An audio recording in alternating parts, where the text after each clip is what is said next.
Tudo Ai, que bem, Danilo? felicidade. Prazer Tudo bem com você, é meu. Sérgio? Tranquilo, e você? Tô bem. Nossa, que prazer estar falando com você. Pô, obrigado. Prazer é meu conversar Uhum. com vocês que acompanham o trabalho da gente, sempre muito bom. E realmente é uma honra por ter aceito o convite. Eu tô feliz de estar conversando com um clássico das vozes brasileiras e eu tô muito fã dos seus trabalhos. Grande Vagalume do Lego Obrigado. Batman, do Lego Batman. E para começar, Sérgio, duas perguntas em geral. Como você começou sua carreira como dublador e quem são seus madrinhos ou madrinhas de dublagem, padrinhos ou madrinhas de dublagem? Rapaz, vamos lá. Começar, eu sempre fui muito brincalhão, sempre gostei muito de brincar, contar piada, coisa assim, desde criança, entendeu? E também gostava de imitar sons. É, quando estava na minha adolescência, surgiram os primeiros instrumentos musicais eletrônicos, os primeiros sintetizadores e coisas do gênero. Eram sons que até então não existiam. Antigamente existia som de violão, guitarra, bateria, instrumentos de orquestra, violino, e com isso que se fazia música, não haviam sons sintéticos. E quando eu comecei a ouvir os primeiros instrumentos musicais eletrônicos, comprei os primeiros álbuns que tinham esse tipo de sonoridade, eu cantava junto com os cantores as músicas que eu gostava. No meio vinha um solo de teclado, um solo de sintetizador, e eu cantava junto o solo de sintetizador, tentando imitar aquele som. Então foi uma coisa que sempre teve presente assim na minha vida, essa coisa dos sons, das vozes, de gostar disso além do lado lúdico, da coisa da brincadeira, da piada e não sei o quê. Numa ocasião, eu conheci uma pessoa, ficamos amigos, era um cara que morava no prédio perto do meu, e a gente, na época, não existia essa facilidade que nós temos hoje com câmeras. A gente tem a câmera aqui no celular, que é uma coisa absolutamente banal hoje em dia. Na época não existia. Você, para filmar alguma coisa, você tinha que ter um equipamento profissional. Só emissoras de televisão tinham acesso a esse tipo de tecnologia, era uma coisa caríssima. Então, as brincadeiras que eu fazia com esse meu amigo eram paródias de programas de televisão, paródias de programas de rádio e de comerciais. A gente gravava isso tudo em áudio apenas. Tá? Eu não sei se você sabe o que é cassete, porque você é bem novo. Sabe o que é fita cassete? Já ouviu falar? É o VHS, né? É Os VHS. anterior ao VHS. É anterior ao VHS. O VHS era uma coisa mais ou menos desse tamanho aqui, e o cassete era do tamanho de um maço de cigarro, só que bem fininho. Mas era muito semelhante a um VHS, e ali só se gravava áudio.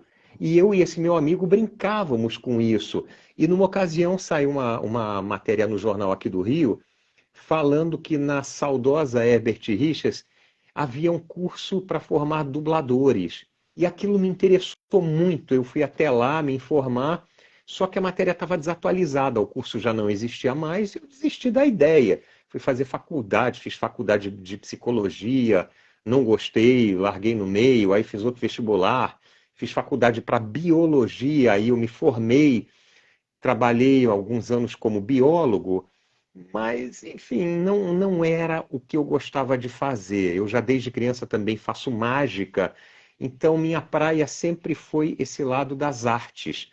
E eu não tinha muita consciência disso, não tinha coragem para assumir isso, porque também não é uma decisão muito fácil na vida você decidir, vou viver de arte. Aqui no Brasil, particularmente, é uma coisa bem arriscada. Então eu fui para o caminho do convencional, fui ser biólogo, no meio do caminho virei vendedor e tal. E no último emprego que eu estava trabalhando, eu fiquei sabendo, na mesma rua do meu escritório funcionava um estúdio de dublagem. Já não existe mais, a Telecine.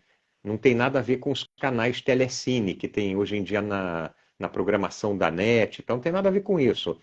Mas o estúdio se chamava Telecine e eu fui lá me informar a respeito de como me tornar um dublador, etc. E um belo dia essa empresa me mandou embora. Eu falei, vou meter a cara, assim. Muito resumidamente foi isso, entendeu?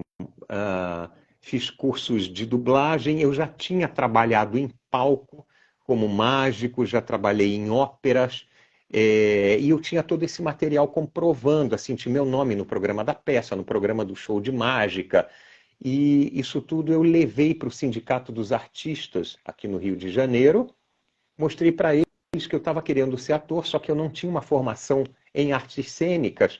Eles falaram, vamos analisar esse material todo que você trouxe, e aí uma junta vai decidir se você pode trabalhar como ator ou não durante um ano, provisoriamente. Pode trabalhar em tudo, televisão, cinema. E me deram esse registro provisório, aí eu saí correndo, me matriculei num curso de dublagem e saí batendo na porta dos estúdios, pedindo trabalho para os caras.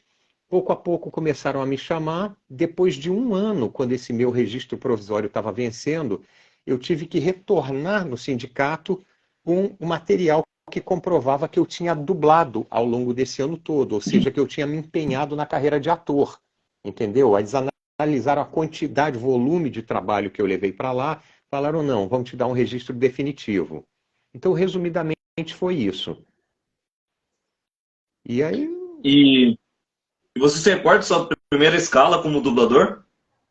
Não entendi, desculpa. Você se recorda da sua primeira escala como dublador, o primeiro trabalho que você fez? Foi lá na Telecine. Eu nunca assisti o filme, inclusive, mas eu me lembro muito bem porque quem me dirigiu nesse filme era um uruguaio que já morava há muitos anos no Brasil, era profundo conhecedor da língua portuguesa, muito culto, então ele tinha bagagem para trabalhar como diretor de atores. É, mas ele ainda carregava um sotaque, tinha um sotaque muito carregado. Ele falou que o filme que eu ia fazer se chamava Jantar às 11. Esse é o nome do filme, Jantar às 11. Eu não sei nem do que se trata. Lá se vão o quê? 30 anos? 33? Eu comecei em 90, 91, por aí. Então, o primeiro trabalho se chamou Jantar às 11. Não sei se era comédia, se era um drama, se era um romance, não faço. É bom até eu depois dar uma procurada aí. Isso, se me deve estar disponível em algum lugar, eu vou procurar depois, saber. Ver meu primeiro trabalho. É incrível, imagina se acha, para ver como foi feita a direção desse diretor. Com certeza, e eu devia estar eu devia não, eu estava engatinhando, então devia estar uma coisa muito crua. Deve ser interessante eu rever isso. Já falando dos seus personagens, o primeiro que eu gostaria de falar aqui é o professor Ludovico em DuckTales. Como foi dublar esse personagem e como foi o processo de escolha para esse personagem da grande família de DuckTales? Olha só, esse personagem, na verdade, ele durante muitos e muitos e muitos e muitos anos, ele foi dublado por um veteranaço da dublagem, ele já faleceu, Telmo Avelar. Na verdade, o nome verdadeiro dele é Telmo Perlemunch, ele é descendente, se eu não me engano, de suíços. Então ele deve ter tido um certo contato com o alemão e brincava com o sotaque de alemão enquanto falava. E chegou um determinado momento, ele já estava com uma idade bastante avançada, ele resolveu parar de dublar, ele quis descansar, curtir a vida, e aí abriu essa brecha, né? Quem é que vamos botar para dublar o professor Ludovico?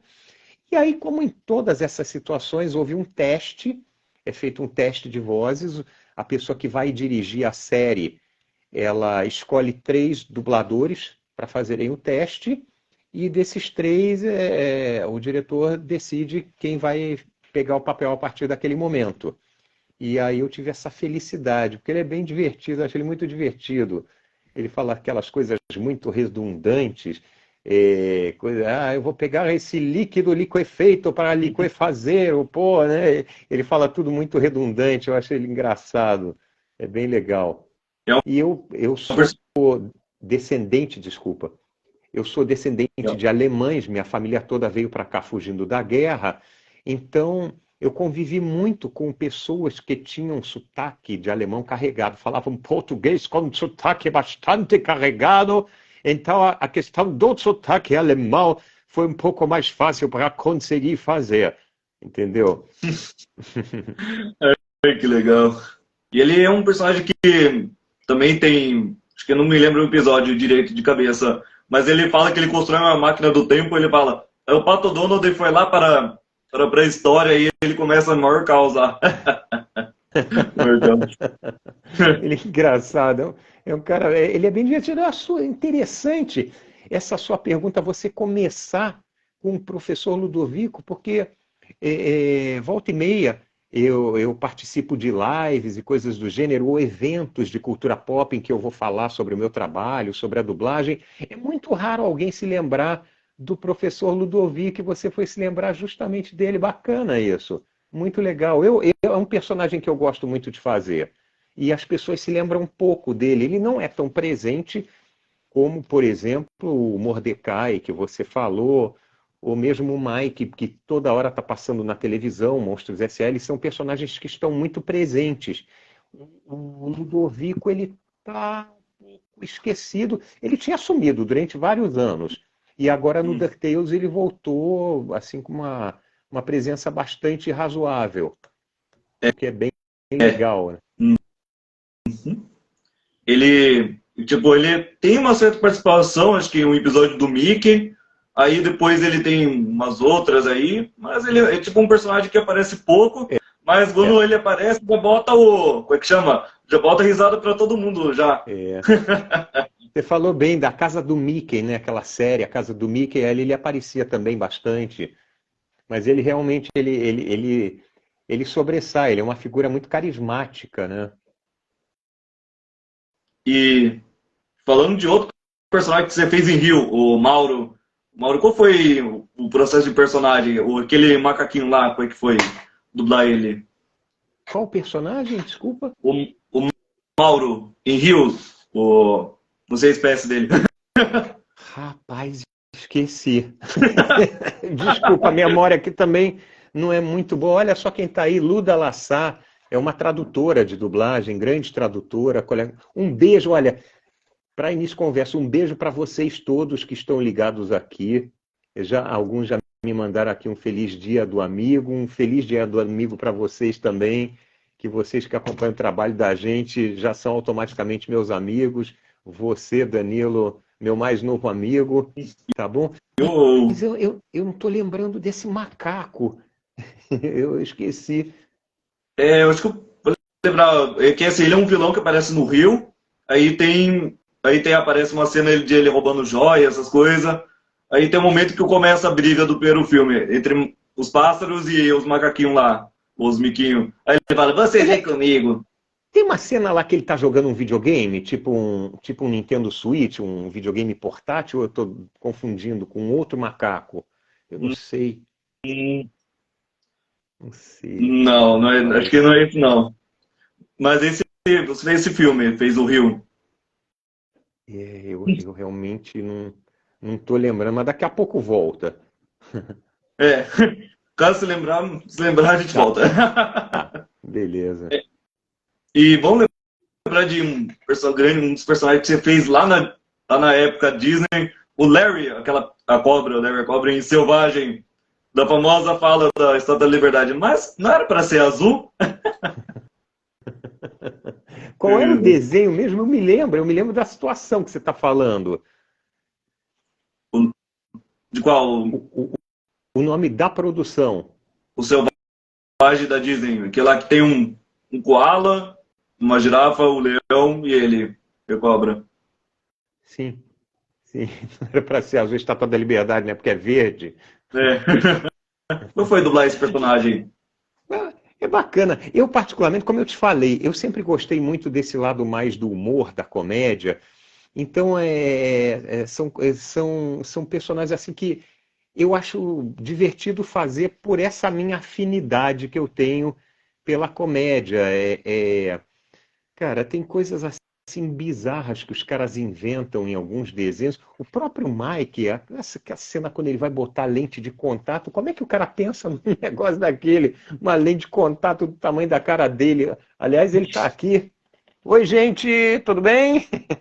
Aí o cara pensa em botar uma lente desse tamanho todo aqui. Eu acho muito legal, acho muito criativo e eu me divirto enquanto estou fazendo. Ou apenas um show, Tá aqui o nosso querido Mordecai! Uou!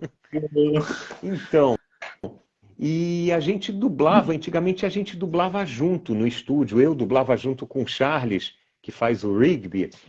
Cara, a gente se diverte muito, a gente ri muito, porque as situações em si, elas já são engraçadas, e em desenho, geralmente, a gente tem uma liberdade bastante razoável para criar alguma coisa um pouco fora do texto literal que a gente recebe. O desenho te dá mais essa liberdade do que num filme, entendeu? E para brincar com a voz também é incrível. E aí, quando os caras botam essas brincadeiras, apenas um show tem cenas épicas para mim. Épicas. Eu não sei se você acompanhou a série toda. Eu acho que só a famosa cena do Vamos para a Lua, vamos para a Lua. Oh, oh, oh. Essa música eu lembro de cabeça. Não, essas musiquinhas dele. Ah, um toque pro seu celular. Ah, um toque pro seu celular. Não sei se você chegou a ver isso. Cara, é muito louco. O Rigby, um belo dia, estão os dois sentados. É um curta deles, um curta-metragem. Estão sentados na escada do lado de fora da casa deles, sem fazer nada. Aí o Rigby fala: Poxa, Mordecai, a gente podia compor uma música de sucesso, né? Assim, como assim vamos compor uma música de sucesso? Vamos compor uma música, se virar sucesso, ótimo. Vamos compor uma música de sucesso, não existe. Aí o Mordecai fala: Que isso? Como é que a gente vai compor uma música de sucesso? Não dá para fazer isso, não dá para adivinhar. Aí o Rigby: dá sim, não dá, não. Pai Lulito, é possível compor uma música de sucesso? Ele: é sim, então. Aí, então deixa para lá. Então vamos compor um toque para o celular de sucesso. A gente vai ganhar dinheiro vendendo o toque para o celular. Aí o Mordecai: Mas como é que a gente vai compor um toque para o celular de sucesso? Aí o Rigby começa: tudo que eu fizer você repete, tá? Aí fica: um toque para o seu celular. Um toque para o seu celular. Um toque para o seu... E começam a viajar nessa bobagem, mas é muito engraçado. É muito engraçado. Depois você procura aí no YouTube, você vai encontrar. Aí eles resolvem vender isso para uma gravadora.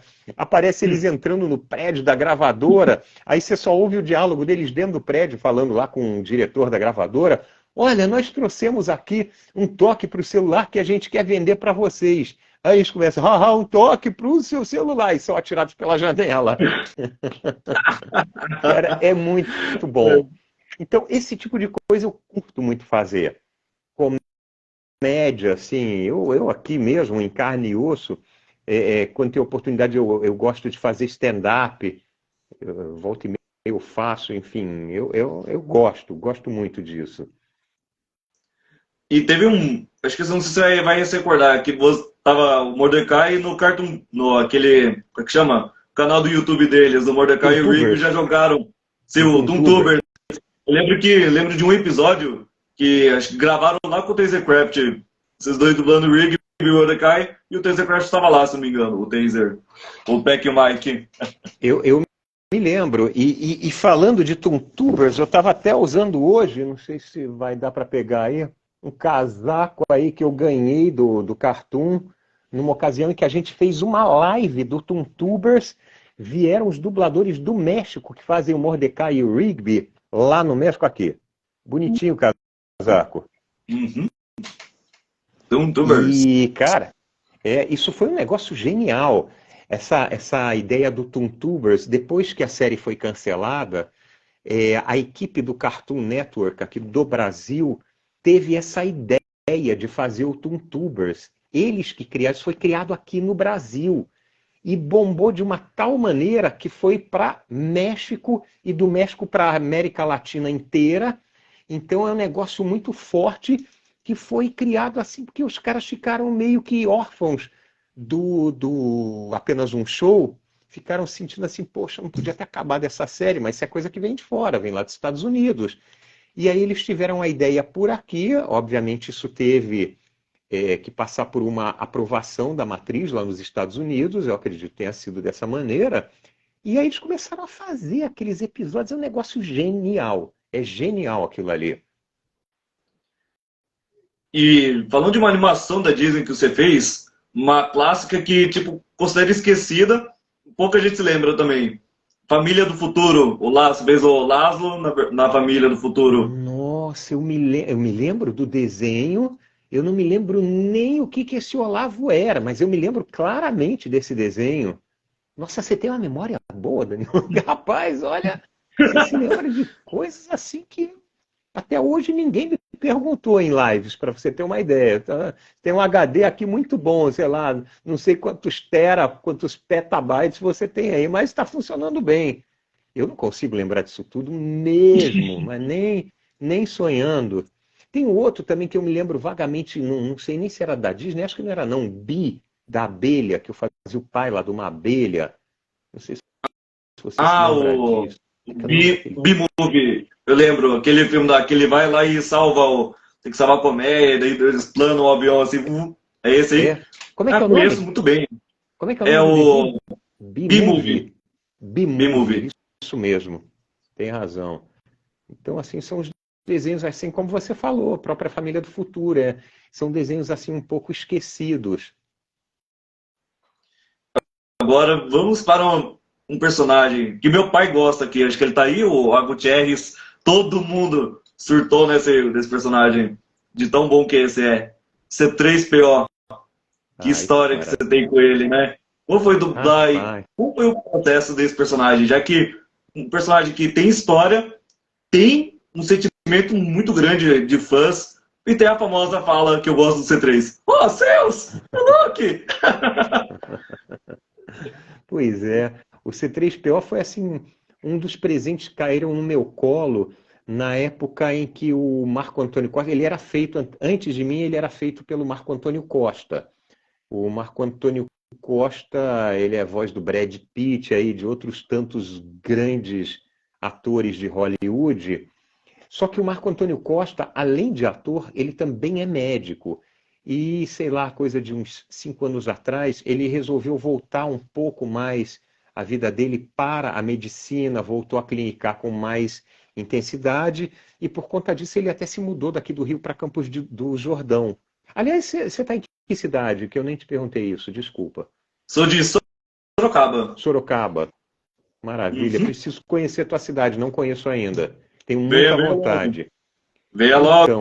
Então, Cadê os eventos para chamar? bora, quando eu for aí, vou te procurar. A gente tomar um café, tá Oh, bom? vai ser É, bem-vindo, com certeza. obrigado. Então, aí o Marco Antônio ele se mudou para Campos do Jordão, continuou dublando, só que num volume bem menor, e alguns personagens que ele dublava, é, ele não pôde continuar fazendo pela frequência com que ele vinha aqui para o Rio. Um deles foi o C3PO, o outro foi Pica-Pau, que também era ele que fazia. Esses dois já foram feitos por vários atores. O C3PO já foi feito pelo Carlos Seidel, que, para quem não sabe, é a voz do Seu Madruga no Chaves. Ah, Pica-Pau já foi dublado pelo Garcia Júnior, pelo Oni Casarré, por um monte de gente.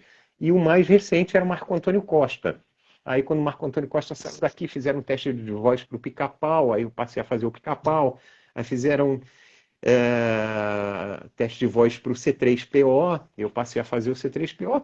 É, você já falou quase tudo. É um personagem assim icônico dentro de uma saga que por si só já é icônica. É, é um personagem muito forte e ele tem um apelo interessante, né? Esse lado assim um pouco covarde, um pouco medroso dele. É o lado divertido, né? Já entra um pouco aquela coisa da comédia, apesar dele não ser um personagem cômico. Mas ele tem o seu lado engraçado, que é justamente esse medo, o mestre Luke, que é a coisa toda assustada, tem medo de tudo. E ele lembra muito, na década de 60 havia uma série, houve até recentemente um remake, de uma série chamada Perdidos no Espaço. Essa série ela conta a história de uma família que vai colonizar o espaço, série de 1960 e poucos. Então eles achavam que em 1998 a Terra estaria superpopulosa e aí eles precisariam colonizar outros planetas para poder botar as pessoas. Esse era o pensamento que se tinha na época. Então foi feita essa série. E então eles mandam uma nave, é um disco voador, uma nave sai daqui da Terra com o objetivo a estrela Alfa da constelação do Centauro, Alfa Centauri que eles falam, e porque eles sabem que ali em volta daquela estrela tem um planeta que tem as condições propícias para receber vida humana. Então essa família é mandada para lá, só que antes da nave decolar, um sabotador entra na nave. É na época de Guerra Fria, Estados Unidos contra a União Soviética, é um espião da União Soviética que entra lá para sabotar a missão, só que ele entra muito tarde, muito em cima da hora do lançamento, ele acaba preso na nave e é lançado junto com eles, sem que ninguém saiba. E a sabotagem toda que ele preparou era para começar algumas horas depois do lançamento. Então ele está lá dentro e começa a ter um monte de problemas, a nave segue desgovernada e fica perdida no espaço. O cara que fazia esse personagem, no início ele era um cara assim meio assustador. É o Dr. Smith, o personagem é o Dr. Smith. E ele é um cara muito mal mesmo, assim, um cara de dar medo. E desenrolar com a série foi fazendo sucesso, foram esticando mais e mais temporadas. E aos poucos a personalidade desse cara mudou.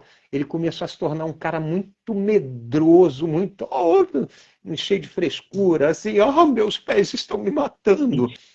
O C3PO tem uma pegada do Dr. Smith. Eu sempre achei isso. Eu acho que o cara, quando compôs ali o C3PO, não sei se o próprio George Lucas ou o ator que fazia a voz dele, o fato é que ele tem um componente assim que lembra muito o Dr. Smith. Ele não é covarde, ele não é um cara mau. Ele é medroso, ele é muito medroso e muito sensívelzinho. Eu tô com os pés inchados, vamos parar durante 5 horas para eu descansar? Alguma coisa nesse nível, que lembra muito o Dr. Smith. É um personagem assim maravilhoso, maravilhoso. Eu comecei fazendo desenho lá, Guerra dos Clones. Foi quando eu comecei a fazer o C3PO. E por falar em maldade, um personagem da Disney que você fez lá em Lilo e Stitch, Dr. Jax von Hamsterville. Eu não sei se eu falei certo, mas tá aí. Maravilhoso. Foi dublar esse personagem naquele filme que é um dos meus favoritos, aquele que tem aliens versus aliens do bem versus aliens do mal. Como é que foi o processo desse grande hamster coelho? Que é o Hamsterville. É, o Hamsterville. Hamsterville. Você sabe que depois o Lilo e Stitch virou série? Uhum. Então, o Hamsterville ele aparece pela primeira vez no segundo filme do Lilo e Stitch, não é? E aí fizeram a série e ele passou a ser um personagem fixo. Aquele cara, ele é maravilhoso, ele é mauzão e tal, mas é aquele mal caricato, é aquele mal, ele de tão mal ele se torna meio engraçado. As coisas dão errado, chamam ele pelo nome trocado, ele fica revoltadíssimo quando falam errado o nome dele. E ele tem aquele capanga, que eu não vou me lembrar o nome dele agora, é um bicho imenso. Como é que é o nome daquele cara? É o capanga dele, é o cupincha, assim, ele é subalterno. Desculpa, o Hamsterville é desse tamaninho e o outro lá é um gigante e o Hamsterville fica dando ordem. Né? Tá bom, ele abaixa a cabeça. Você é um bobalhão, você não faz nada direito, só dá bronca o tempo todo nervosinho, todo estourado. Era maravilhoso fazer isso. Forçava muito a voz, porque aquela voz bem arranhada, sua anta, não sei o quê, falava com a voz aguda e arranhada, dói você ficar algumas horas dentro do estúdio falando dessa maneira, mas era muito divertido. Era muito divertido, assim, não tinha a menor moral, ele todo nervosinho, querendo dar bronca em todo mundo, querendo dar ordem, mas ninguém ligava muito para ele. O próprio capanga dele, tá bom, outra hora eu faço. Era bem divertido. Era Gantu. Gantu era o nome do cara. Gantu, sua anta, sua não sei o que tal. O Gantu. Personagem... E o Jumba, como falava aqui, meu pai falou que eu hago Jumba. Não sei o que ele falou, mas deve ser um personagem, talvez, uma fala. E o Léo Jax Fox. Sim, meu pai é o Gutierrez. Sim, meu papá. Como é que é o nome dele? O primeiro Alexandre. Nome? Prazer, Alexandre. Um abraço. E o Léo Jax Fox fez uma pergunta aqui. Na verdade, ele pediu para contar aquela história do rapaz que te deu um desenho do Sensui. Ele falou que Ah, adora ouvir essa história. Por quê? Qual é essa vai. história aí do Sensui? O que que acontece? Eu fui chamar um amigo que morava perto de onde eu morava. Ele resolveu dar um churrasco do lado da piscina, lá no prédio onde ele morava, e pediu para eu ajudar a levar alguns pratos e talheres também, porque é uma galera grande e tal. E eu levei, botei um monte de prato dentro de uma bolsa, eu e a minha mulher, a gente foi para lá, chegamos com aquela bolsa, e quando a gente estava entrando no prédio, a gente foi pegar o elevador para deixar os pratos na casa dele, antes de ir para a piscina. E quando nós nos aproximamos do elevador, tinha um garoto lá de uns 18 anos, não tinha mais do que isso. Ele ia entrar no elevador, mas viu que a gente estava indo na direção dele, nunca tinha visto o cara na vida, e aí ele segurou a porta para a gente, ficou esperando a gente entrar. Eu passei por ele, falei, poxa, obrigado. Aí na mesma hora ele arregalou os olhos e falou assim: você é o dublador do Sensui, meu vilão favorito, e você também dublou o Mike Wazowski, e não sei quem, não sei quem, deu a ficha corrida, assim, só de ouvir um obrigado. Eu falei, poxa, tal, não sei o que, a gente bateu um papo rapidamente, e ele perguntou se eu morava lá no prédio. Eu falei, não, eu estou vindo para um churrasco aqui do lado da piscina. Ah, tá, pô, prazer te conhecer. Ok. 2 horas depois, deixa eu inverter aqui a câmera para você entender aqui o que que se passou. Ai, cadê? Ah, não, tá aqui. É que mudou de parede. Só um minutinho. 2 horas depois, o cara me chega na piscina. Ele foi para casa dele e desenhou o Sensui, escreveu aqui uma dedicatória para mim e é um Sensui absolutamente perfeito. Para quem já assistiu Yu Yu Hakusho, tá perfeito o desenho, tanto que a gente emoldurou e tem uma parede aqui da minha sala que tem um monte de coisa. Isso aqui eu ganhei de um fã também num evento desses de cultura pop que eu fui dar palestra. Então, enfim, aqui tem coisas que são muito significativas para mim. Isso é um show de humor que eu tenho também, com 4 músicos, 2 violinistas e um contrabaixista. Então, você vê esse Sensui, ele está aqui num lugar de destaque da minha casa, porque realmente foi uma situação muito inusitada. O cara, em menos de 2 horas, fez esse desenho. Eu fiquei impressionado. Negócio muito legal. A história realmente é interessante. Cara ter esse desprendimento, fazer um desenho desse, ainda foi atrás de mim para entregar, foi muito legal, muito legal. Palmas e palmas, gente, ó. Palmas para ele, realmente. E, já aproveitando falar de outro personagem que eu gosto, o desenho que marcou minha época, além de Samurai, não, Samurai não, Teen Titans, ou da galera das antigas, acho que vão saber de Cartoon, Laszlo, do acampamento Laszlo, qual que era dublar esse Nossa, desenho com a galera do barulho? O desenho que adorava, é, era comédia, mas engraçado ao mesmo tempo o desenho. sim.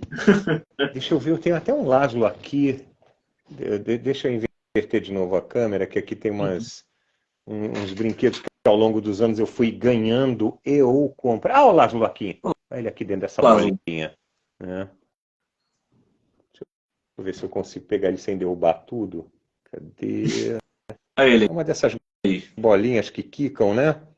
Eu ganhei da diretora, da Sheila Dorfman, ela que dirigia essa série. Cara, esse desenho é muito engraçado. Desenho é muito engraçado. Como é que era o nome? Senhor Lumpus, né? Era o diretor do acampamento. Era aquele alce, todo ranzinza, cara todo mal-humorado. E o Laszlo, como é que é? Senhor Lumpus!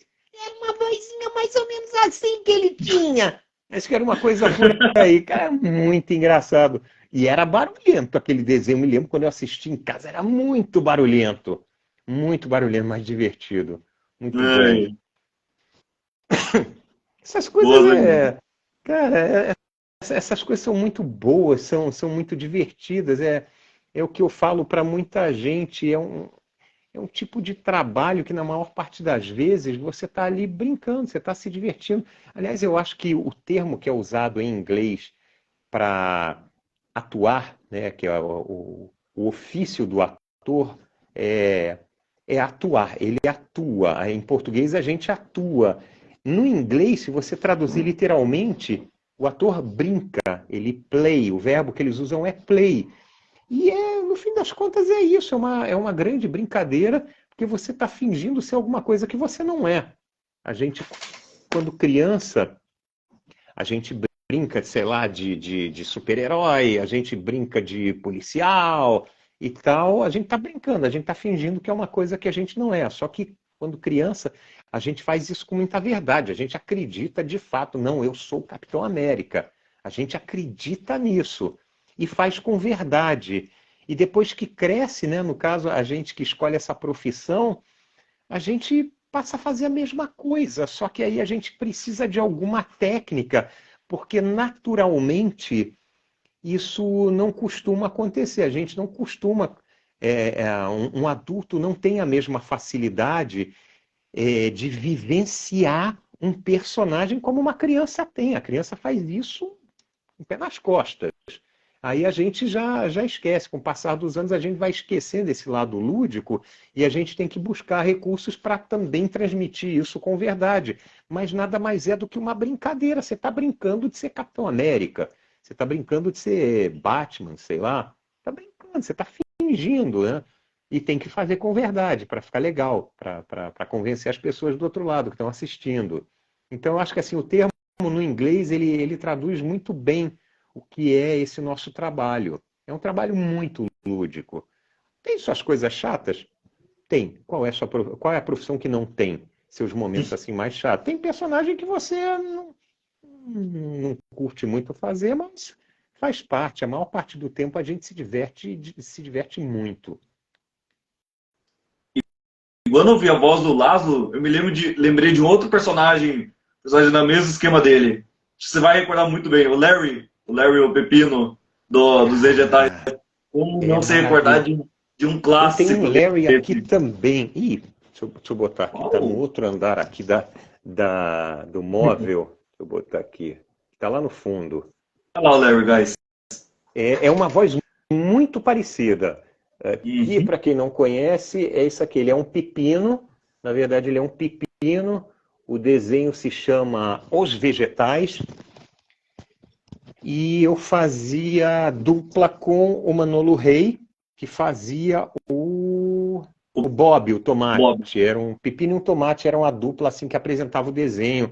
Eles que protagonizavam, era muito legal. E houve várias temporadas desse desenho. Nas primeiras temporadas, o desenho tinha uma pegada um pouco mais educativa. Ensinava coisas legais para a criança com uma pegada levemente religiosa. Eles faziam algumas citações, alguma coisa da Bíblia e tal, mas não era aquela coisa massiva de assim, sei lá, de ficar só falando de religião, não. Falava, tinha passagens que eles tocavam, falavam de coisas da Bíblia, porque quando Davi, não sei quem, enfrentou Golias e tal, papapá, fala assim, en passant, mas o objetivo deles é passar informações úteis para a criança. É um desenho muito legal. E aí, algumas temporadas mais tarde, eles resolveram botar o desenho com uma pegada puramente lúdica, brincadeira, aventuras. O Larry às vezes se veste de Super Larry, super-herói, ele bota uma máscara e uma capa. Então ele vai para uma pegada exclusivamente lúdica, só brincadeira, só aventura, sem aquela preocupação de passar informações legais para ajudar na educação da criança. Enfim, são momentos diferentes da série. Eu gosto muito dos dois, é uma série muito legal. Curti muito fazer. E, falando de outro personagem engraçado que todo mundo gosta, como não mencionar ele, o Kiko, em Chaves Animado, como foi dublar esse personagem? E recordando, para lembrar a galera aqui, você, Sérgio Stern, fez na animação. Quem fez no Chavo del Ocho foi o Nelson Machado, só recordando a galerinha e Como é que foi o processo desse personagem que é tão engraçado e legal e que todo mundo gosta, né? Como não se lembrar de Chaves, né? Sim, Chaves é outro ícone assim da televisão. Onde é que tá? Eu tenho um Kiko aqui. Ah, vamos lá, eu toda hora tenho que ficar procurando. Que é tanto bichinho, tanto bonequinho, olha ele lá atrás. Aqui na frente tem o Pica-Pau, enfim. Ronald McDonald. Você tá com que idade, Danilo? Tenho 19 anos.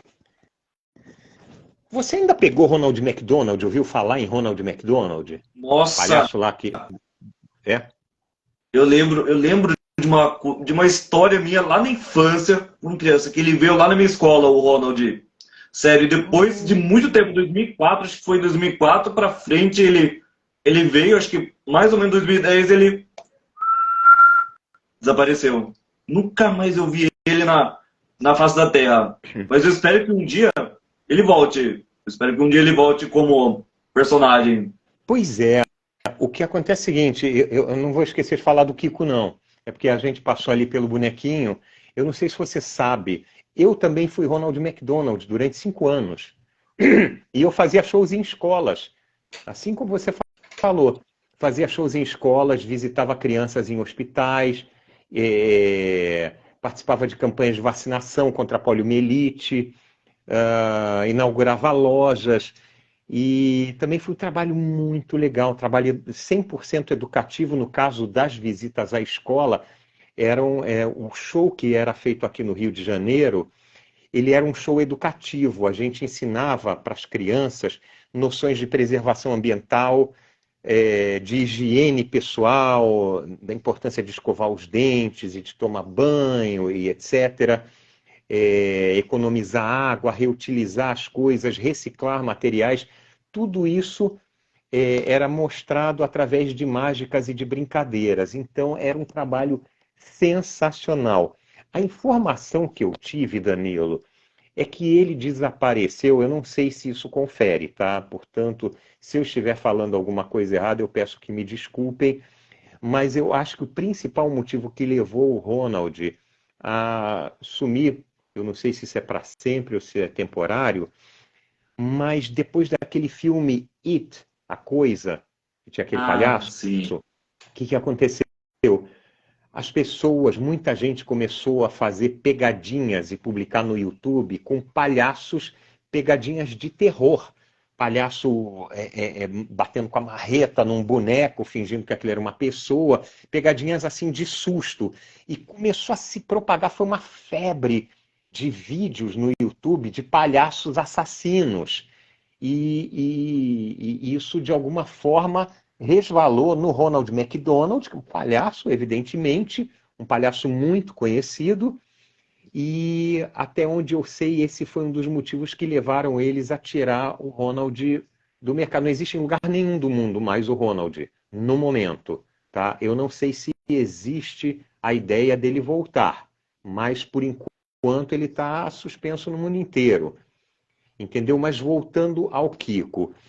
O Kiko, como você bem disse, o Kiko original, ator que aparece na televisão, gravado em estúdio lá no México, quem dublou ele foi o nosso querido Nelson Machado, trabalho magistral do Nelson Machado.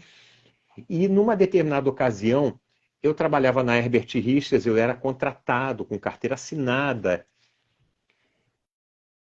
O que aconteceu? Chegou esse desenho aqui no Rio de Janeiro para ser dublado. Aí eu falei assim, ué, por que não dubla em São Paulo com as vozes originais da série? Né? Aí aquelas coisas, processos, não digo processo judicial, mas situações que surgem e que a gente, no fim das contas, acaba não sabendo exatamente o que aconteceu, mas o fato é que houve divergências entre o elenco que dublava originalmente o Chaves e o SBT. Eu não sei o que aconteceu, mas o fato é que, por alguma razão, eles mandaram o desenho para cá, para fazer teste de voz. Eu, na época, era contratado da Herbert Richards eu tinha enfim, prestar contas a eles, e eles falaram, César, você vai fazer teste para esse personagem aqui. Eu falei, tá bom, né? Sou um funcionário, eu tenho que fazer o que a empresa me manda fazer. E aí eu fiz o teste para ele, acabei ganhando, e no fim das contas acabou uma dublagem mista. Também não sei de que maneira que isso se desenrolou, mas o fato é que alguns personagens foram mantidos com as vozes da série original e outros foram trocados. Tanto que temos o Carlos Seidel fazendo Madruga, eu não vou A me Marta lembrar, Volpiani. a Marta, né? Sim, Ela dublou o desenho também. Então o desenho foi eu metade feito conheci. aqui, metade em São Paulo. Entendeu? Uhum. E assim, pô, o que dizer de fazer o Kiko, né? Eu não me lembro, eu assisti pouco a série original, mas na animação, os primeiros episódios, pelo menos eu sei que foram episódios que já existiam com atores, que foram reproduzidos em desenho animado, mas fizeram outros que eram histórias originais, e o fato é que o Kiko, ele era um personagem mais presente na animação, pelo menos, do que o próprio Chaves. Ele falava mais do que o Chaves. Eu não sei se na série original também é assim, mas na animação o Kiko fala mais do que o Chaves. Ele aparece muito lá. É muito legal. Ele também não é um cara de muito bom caráter, não, né? Ele tem lá suas malandragenzinhas, mas é muito divertido. Muito divertido. E, se não me engano, o elenco original era. O Chaves era, se não me engano, o Miller, o Daniel Miller, você, a Marta Volpiani, do original que voltou. A Era a Marta Cecília Volpiani. não fez? A Não, Cília não porque não apareceu no tem a animado. Chiquinha. Não Hã? tem. No animado não tem. Não. Por causa do. Que aconteceu lá, uns contratos lá também do Chaves com ela, aquela coisa. É, E o ela Oziel não Monteiro, se autorizou. não me engano, também estava. O Oziel. Aham. Sim. E Oziel fez quem? o Girafales. O Girafales. É o Oziel que faz o Girafales. Olha, hoje o Oziel dirige dublagem. Volta e meia eu estou trabalhando com ele. Poxa, eu tenho que me lembrar disso. Que coisa, Se não me porque engano, o era ele. Oziel, o Oziel é um cara que tem um vozeirão. Aquela voz grave, parece um trovão. Imaginar ele fazendo Girafales realmente é aquela coisa, né? Do ator. Se vira nos 30, tem que dar o jeito dele para fazer uma voz adequada. Que legal. É um grande amigo que eu tenho na dublagem, gosto muito dele. E tem o último personagem que eu gostaria de falar. É um personagem que todo mundo gosta. Eu adorei.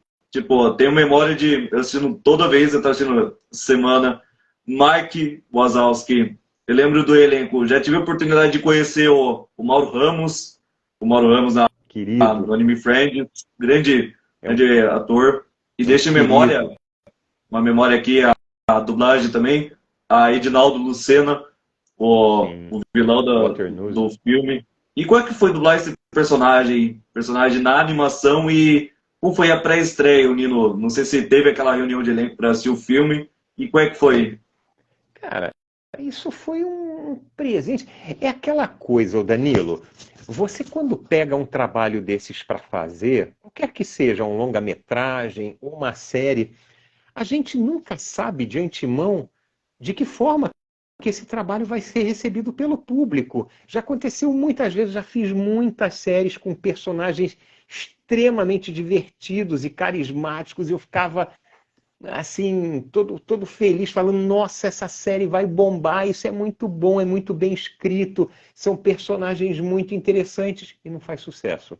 É o que mais acontece. A série passa aí um ano, não sei o que, some para nunca mais, porque não cai no gosto das pessoas. Isso eu sempre digo, é um imponderável do nosso trabalho. Você pega um trabalho que você jura que é maravilhoso, que é a melhor coisa do mundo, mas as pessoas não curtem. É normal, faz parte. Então a gente nunca sabe exatamente como vai ser a receptividade do público, se o público vai curtir, se não vai curtir. E o Monstros S.A. foi uma situação parecida. Foi um longa-metragem, eu fui chamado para fazer teste de voz, já que ele ia passar no cinema também. Então, tudo que é feito para cinema, que vai ser exibido em cinema dublado, os personagens principais passam por teste de voz. assim com o Mike Wazowski. Então, eu fiz aquele teste e tal, achei muito interessante, me diverti muito. E provavelmente, se você nasceu em que ano? Você me falou sua idade, só que eu sou ruim de matemática. Você nasceu em 2004. Tenho 19. 2000, 2004. O que aconteceu? O Monstros S.A. ele foi lançado em 2001, 3 anos antes de você nascer. 2004, você recém-nascido. Então, 2009, você já se entendia como gente, você já era uma criança que assistia a televisão e tal. Então, provavelmente, a sua lembrança deve ser mais ou menos dessa época, 2009, 2010, que foi quando o Monstros S.A. começou a passar para valer na televisão. Porque no início, por alguma razão, eu tenho aqui uma teoria, mas enfim, por alguma razão, o filme não fez assim grande sucesso, não foi como foi Procurando Nemo, como foi Toy Story, que no lançamento o negócio já bombou e ficou meses e meses em cartaz, e bonequinho para lá, e carrinho para cá, e não sei o quê. Não licenciaram nenhum produto aqui para o Monstros S.A., aqui no Brasil. Eu doido para comprar um Mike para eu ter em casa de recordação, e não tinha. Nisso se passaram mais ou menos uns 5 anos sem eu encontrar um Mike Wazowski para comprar. O máximo que eu consegui foi uma escova de dente com um adesivozinho que era o retrato do Mike, só. E tinha um Mike que era feito de pelúcia, que foi lançado pela Estrela e que não faz o menor sentido, porque ele tem mais ou menos essa... A pele dele é mais ou menos uma textura de limão, de casca de limão. Botar um bicho peludo eu não quis comprar. Foi o único boneco que existiu num período aí de 5 anos. A minha teoria é a seguinte: essa cultura do monstro que se esconde dentro do armário e que assusta as crianças, isso não faz parte da cultura brasileira. Isso é uma cultura lá dos Estados Unidos. Aqui nós temos o nosso bicho-papão, que tem outras características, tem mula sem cabeça, mas o monstro escondido dentro do armário não faz parte da nossa cultura. Então, talvez por isso a coisa não tenha pego num primeiro momento, mas depois de uns 5 anos começou a passar na televisão e aí a coisa foi massificada, né? Passa, toda hora está passando, e depois de 5 anos ele de fato se tornou um sucesso. E é maravilhoso, a personalidade dele, ao mesmo tempo que ele é todo nervosinho e não sei o quê, e está preocupado porque a Bu pode contaminar, manda esse treco de volta senão o bicho pega, mas por outro lado... Por outro lado, ele é carinhoso, ele acaba desenvolvendo um carinho pela Bu, que é uma coisa muito linda de se ver, é muito bonitinho, protege a Bu, ele não quer deixar lá o vilão pegar ela, o Randall também, aquele que parece um camaleão, eles ficam protegendo a menina, o Michael, o Sully não, o Sully ele é aquele cara fofinho desde o início, trabalho maravilhoso do Mauro Ramos. E ele tem aquela coisa, aquela ternura e aquele carinho pela menina desde o início. O Mike não, ele vai desenvolvendo isso ao longo do filme, ele vai desenvolvendo aquele afeto, e no final ele é um cara que se mostra carinhoso, que tem um coração grande. Então é muito legal, um super personagem que me deram, e felizmente, a partir de um determinado momento, ele decolou. Até hoje é um dos personagens mais lembrados pelas pessoas quando estão falando comigo de dublagem, alguma coisa nesse sentido, é sempre um dos primeiros que as pessoas se lembram. É muito legal. Querido, obrigado, Mike. E também, em memória, o grande Edinaldo Lucena, o grande, poderosa, aquela voz que todo mundo ouve, todo mundo fala, esse aí fez Star Wars. Na primeira vez que eu vi a voz dele, eu falei, esse aí tinha poder. Nossa, que vozeirão que ele tinha. Que vozeirão. Aquela coisa, Michael Wazowski vai... Uma coisa assim, acho que é mais parecida assim, falando com o Sullivan, uma coisa assim, sabe? Eu fico surpreso. Assim mesmo. É uma voz que dá medo, né? Quando precisa, ele dá medo mesmo, né? E qual era o trabalho com o Edinaldo? Maravilhoso, um querido. Ele também era mágico. Então, às vezes, quando a gente se encontrava no estúdio, a gente estava esperando, porque a gente tem um horário marcado para entrar no estúdio. Então, a gente chega sempre um pouco mais cedo, fica na recepção do estúdio, bate um papo, troca umas ideias. E com o Edinaldo o papo era sempre mágica. Ele fazia show de mágica em hotel, em coisas do gênero. Edinaldo era um querido, era um querido. Uma pena que a gente perdeu ele. Aliás, perdemos grandes colegas, não só grandes atores, mas grandes amigos que, poxa vida, Isaac Bardavi, o Júlio Chaves, nossa senhora, cada monstro da dublagem assim, e pessoas muito, muito, muito queridas, Orlando Drummond. Então, assim, eu me considero assim privilegiado por ter conhecido essas pessoas e por ter podido conviver com elas e trabalhar com elas, dividir a bancada com elas, numa época em que a gente entrava junto no estúdio, entravam várias pessoas para fazer uma mesma cena simultaneamente. As pessoas entravam juntas no estúdio. Hoje, com o computador, cada dublador entra no estúdio sozinho, aí ele sai, entra o próximo, depois vem o próximo. Na época não tinha como fazer isso em fita que era o equivalente a VHS, só que um padrão mais profissional, mas a fita só tinha 2 canais de áudio. Então, num dos canais a gente tinha que gravar todas as vozes, então todo mundo tinha que gravar ao mesmo tempo, entendeu? E eu tive a felicidade de poder dividir bancada com esses craques aí, com esses mestres, o Isaac Bardavi, o Edinaldo Lucena. Foi muito bom, era a época melhor ainda na dublagem, era melhor do que já é hoje, que já é muito bom. E a última pergunta da Gabriela, ela perguntou, tô aqui, antes de fazer o momento Brit. Sérgio, tem algum conselho para quem quer ingressar na dublagem? Sim, eu sempre digo o seguinte, primeira coisa, olha a Michele Cássia aí, não perde uma. Obrigado, Michele, um beijo, uma fã grande que me acompanha aí desde sempre, uma querida também, um beijo. Olha só, o que eu falo para todo mundo, porque não é todo mundo que sabe disso, o dublador, antes de ser dublador, ele precisa ser ator, precisa ter uma formação em artes cênicas. O ator, ele pode trabalhar em cinema, em televisão, em teatro e em dublagem. São 4 vertentes do trabalho de ator, 4 caminhos que ele pode se utilizar na vida dele, mas todos têm uma coisa em comum: você tem que saber interpretar. Se você não sabe interpretar, muita gente fala, um amigo meu tem uma voz muito bonita, ele daria um ótimo dublador. Eu não sei se ele daria um ótimo dublador pelo fato de ter uma voz bonita. Aliás, a voz bonita não é prerrogativa para ser dublador. Tem gente que tem voz assim, tem pessoas que são naturalmente roucas, pessoa que tem a voz assim e tal. Você vai pensar, pô, esse cara vai ser dublador? Sim. E temos grandes dubladores que têm vozes muito fora assim do padrão convencional. Uma voz bonita, aquela voz impostada, ela é legal se você quer ser locutor. Você vai ser locutor de rádio, locutor de comercial, aquela voz que você só ouve a voz, você não vê a pessoa, mas é para anunciar um produto. Aí você tem que ter uma voz bonita, mas para interpretar é a mesma coisa que a fisionomia. Você não tem atores só bonitos na televisão e no cinema. Tem gente feia também, tem gente normal, não é bonito nem feio, e para cada um existe um tipo de papel. Então, a característica da voz é irrelevante. Você tem que saber atuar, você tem que saber interpretar.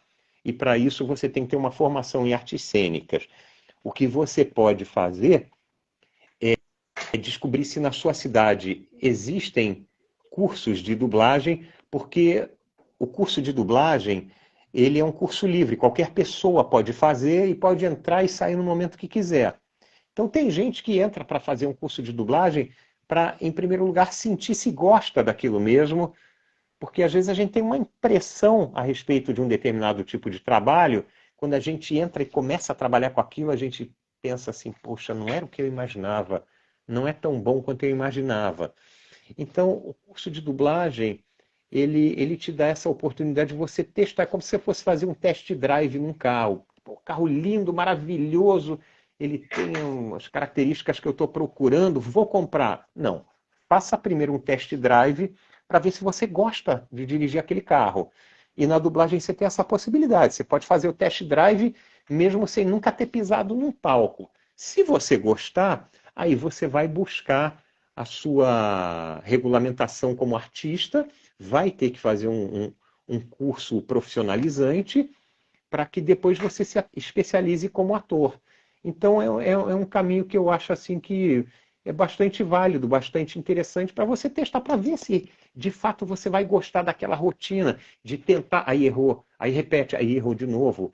Esse nosso trabalho, ele é o tempo todo tentativa e erro, durante a sua vida inteira. Eu estou há mais de 30 anos dublando, cada trabalho que eu vou fazer no estúdio, eu falo, eu erro, eu erro. Ou eu tropeço na fala, ou eu falo mais rápido do que o cara que está aparecendo lá na tela, e eu termino de falar e a boca dele continua batendo, ou o cara terminou de falar e a minha voz continua sendo emitida porque eu não consegui falar tão rápido.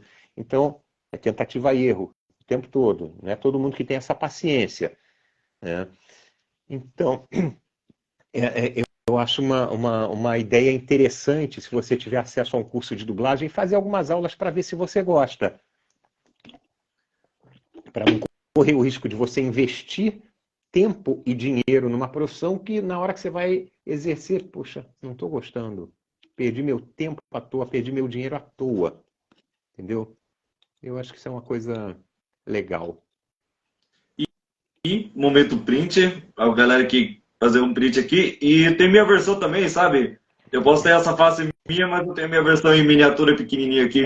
Ah, que máximo! Isso foi feito o quê? Uma impressora 3D? Sim, essa parte aqui embaixo é 3D. Aqui meu pai que fez, meu pai, o Argo Gutierrez, que ele deve estar ainda aí. Eu acho Ele o é Argo Gutierrez artista que fez. plástico? Ele faz umas artes. Umas artes aí. Nossa, mas Ele é já muito bem feito. ele fez uma Akuma no Mi pra mim, o Juggernaut que tá lá em cima, o dos X-Men. E, e vou fazer um momento Legal. crítico ele aqui.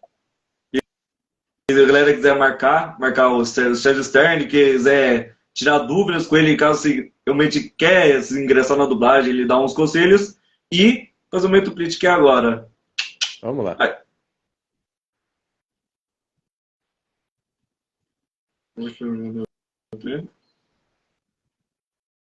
Bom, acho que deu.